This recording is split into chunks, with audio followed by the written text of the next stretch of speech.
We are energetic beings that thrive in environments that are going to enhance and promote our ability to just naturally be intuitive and connect and build relationships with one another. Why don't our schools have an agriculture center where children can learn to grow and contribute to the community? The solution right now is to move back toward more harmony in that regard when it comes to business and opportunities for employment and making a living doing things that are actually contributing to people and contributing to their society.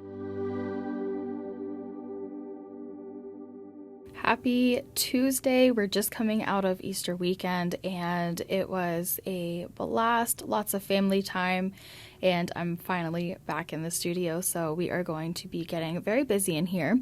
I just wanted to show up and say hello. I have a quick little video that I want to do on the history of work, which I think you're going to love, to just encourage us to move towards a more holistic way of doing work that doesn't always involve, a cubicle or an office or artificial lighting. Most of us have already explored those opportunities. We have a lot of digital nomads that are traveling the world. We have different co-working spaces that incorporate a lot of greenery into their space, outdoor working spaces, cafes, things like that. So I wanted to just touch a little bit on some of our ancient cultures and even just a few hundred years ago, what work actually looked like for us before everything was industrialized and before we had our modern day technology. Now, if you're on my channel, you already know that I deal a lot with energy and a little bit of what some people might call the woo, but I think it's all very relevant to humanizing business because it's really just understanding, it's a basic understanding that humans are energetic creatures, right? We are energetic beings that thrive in environments that are going to enhance and promote our ability to just naturally be intuitive and connect and build relationships with one another. So I really wanted to touch on that topic today in regard to business. That being said, I'm also going to change up the structure of this channel just slightly to be a little bit more cozy, a little bit more relatable here. I really am working toward just being myself. And if you've been in marketing long enough, or if you understand the business culture at all, sometimes we can get lost in what we're supposed to do, what's trending, what's best practice.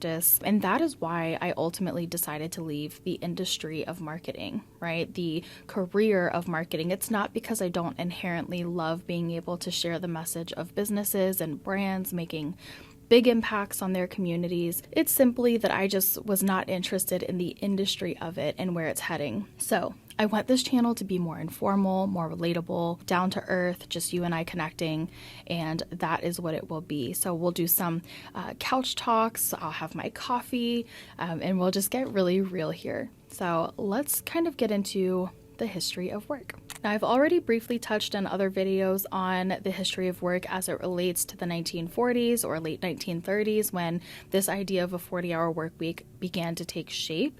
What I want to focus on today is what some of our ancient cultures did. Obviously, they didn't have our modern day technology.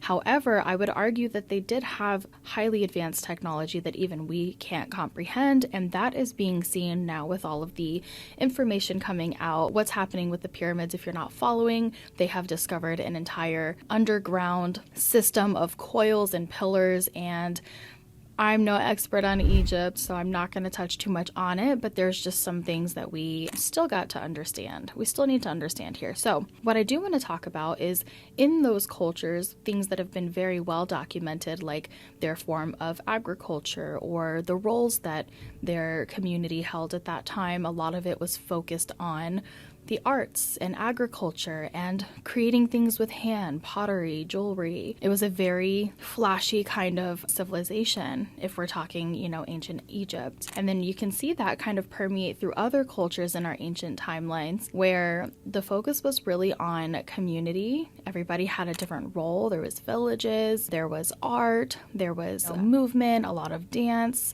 sound, music, different ceremonies that they held.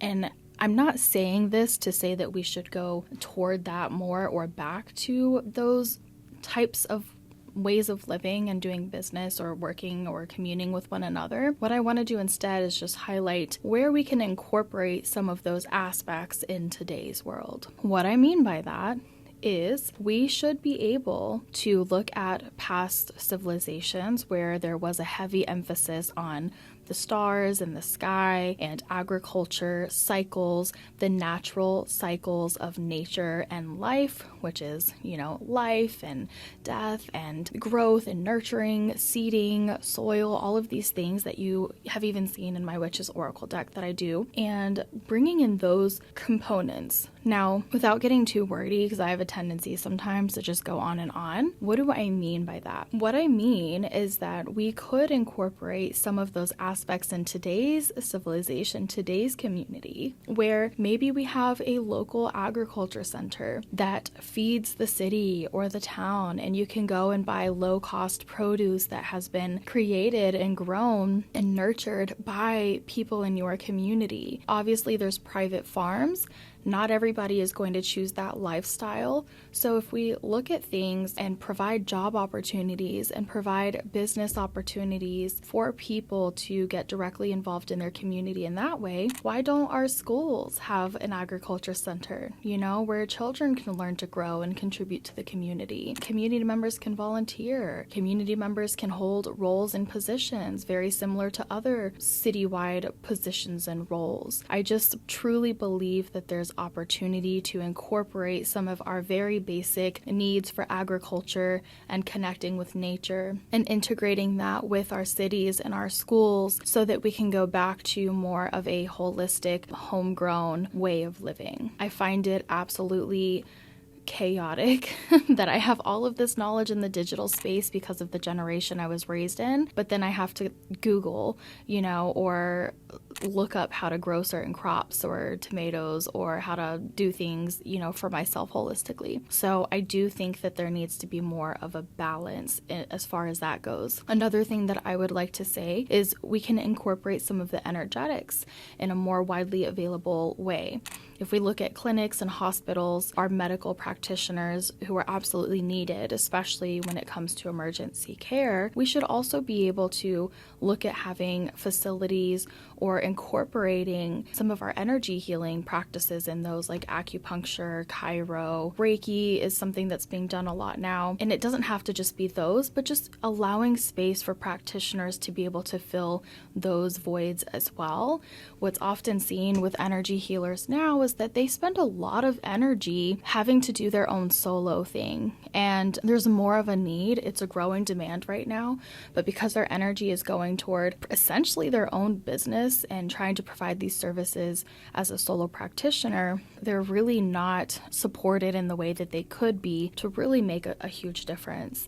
And so I think it would be really cool to have centers and facilities dedicated to practitioners who can offer these services very similarly to what you would see in a hospital or a clinic setting, except that this is really focused on energetics and energy healing. So I think that that is something that we will start to see in the future. There's already buzz about potentially like med beds and things like that. So that is, again, another opportunity to have business and to work and also positively contribute to some shifts in our society and as a community. That's all I wanted to pose for today. Just a very simple thought process, which is how can we allow for business and employment opportunities and this energetic exchange of time and skills and effort and even currency to better our local society, to better our towns, to better our cities. We do it right here. And that doesn't mean that we have to get rid of things that are connecting us worldwide, like the digital companies or the corporations,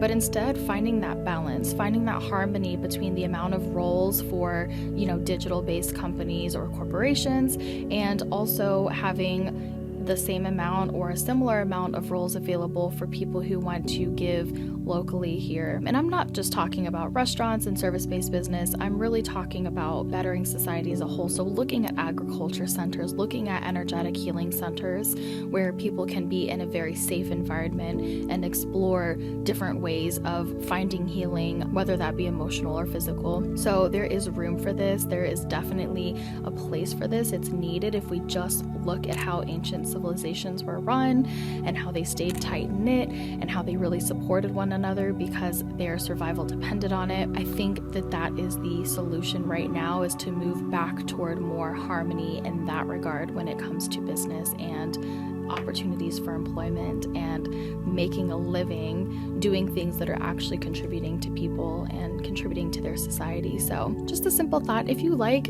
information like this, or you appreciate the idea of humanizing business, which is all I talk about here, and I get into some fun stuff too, then stick around for a little bit. You'll see that I have a variety of videos here so you can pick and choose what resonates best with you and what you're interested in, because there's no one way to do this. This is just my way, and I would love if you can give me a follow or subscribe or share this with somebody. It's free to support in that way, and I will see you in the next video.